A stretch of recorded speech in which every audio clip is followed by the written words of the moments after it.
I'm Imara Savage and I'm directing Machinal by Sophie Treadwell.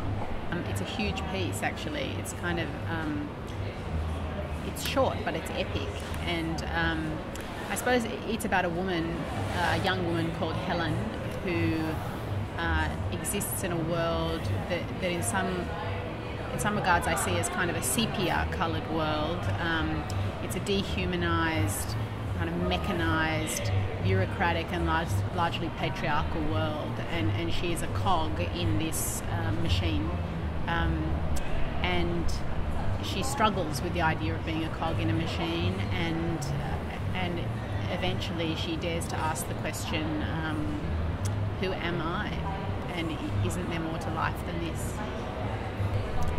I had never heard of this work, and it's interesting that I'd never heard of it because once I had heard of it, I realised actually it was a really important text. It was an important text in the kind of genre of expressionism. It came before writers like Beckett, and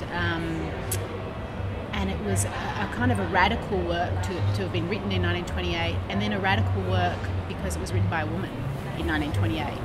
So it's kind of an incredibly important piece, but performed not very often. And I think that is largely because the scope of it is quite large. I was looking around for pieces, and Polly put some plays in front of me, and this was one of them. And I started reading it, and I just it felt different to a lot of things that I'd read, and it's one of the first plays by a woman that I've read in a really long time that I connected to very, very strongly. So it excited me, the play excited me, and then it excited me because it was about a feminine